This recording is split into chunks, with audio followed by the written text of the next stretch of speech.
China's Winter Olympics next year will be light on attendance. The United States has announced a diplomatic boycott of the Games. It's a start, but it's not enough. Countries like China are not worried about half measures. And that's exactly what this is, a half measure. Let me tell you what a diplomatic boycott means. The US will not be sending government officials to Beijing. American athletes will still participate. American citizens are free to visit. But there will be no official representative. Here's what the White House press secretary had to say. U.S. diplomatic or official representation would treat these games as business as usual in the face of the PRC's egregious human rights abuses and atrocities in Xinjiang, and we simply can't do that. As the president has told President Xi, standing up for human rights is in the DNA of Americans.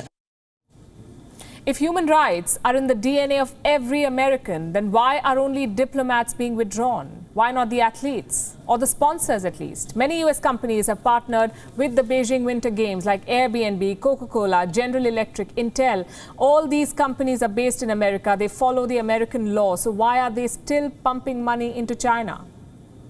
No answers, neither from the White House nor from corporate America. I guess everything is fair in business, even genocide. If the United States is half-hearted, the rest of the world is not even interested. Britain says it will take a call later. France is waiting for the European Union, and the Australian government is reportedly divided. How the times change. These countries have blindly followed America to war. Their soldiers have died in US missions, but they can't agree to a diplomatic boycott. Tells you how powerful Chinese money is. Some countries like New Zealand have opted for a middle path. They will not be sending diplomats to Beijing, but guess why? Not because of the abuses in Xinjiang, but because of the Wuhan virus. At least that is the official version. And frankly, I don't know what's worse. Not even trying to boycott the Games or boycotting under a fake reason. What is worse? Either way, China is pretending not to care. They say athletes are the heroes, not the politicians who clamor for boycott. Listen to this. The Winter Olympics, held once every 4 years, is a rare opportunity for athletes to show themselves. The protagonists of the Beijing Winter Olympics are athletes from various countries, not individual politicians. Those politicians who clamor for boycott, for political self-interest, are showing off and hyping things up. No one cares whether they come or not, and it has no influence on Beijing's success in hosting the Winter Olympics. As I said, half measures don't bother China. What we need is a global response. Every country, every athlete coming together to send a message. That's where sporting bodies are also important. Unfortunately, in most cases, they're complicit. Listen to what the International Olympic Committee's president said on Monday. I'm quoting, expecting that Olympic Games can fundamentally change a country, its political system, or its laws is a completely exaggerated expectation. The Olympics cannot solve problems that generations of politicians have not solved. Well, he's right. The Olympics cannot fix a country. It cannot change laws. But nobody is asking the IOC to clean up the world.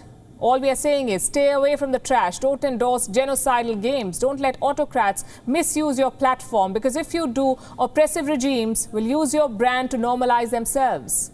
Not that China needs any help on that front. Let me show you their latest piece on propaganda, a democracy summit.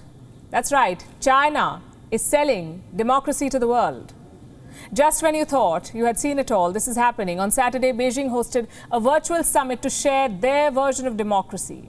Frankly, why do you need a summit for that? I can explain Chinese democracy in 5 seconds. One party, no elections, no free media, no independent judiciary, and a rubber stamp parliament. That is Chinese democracy for you.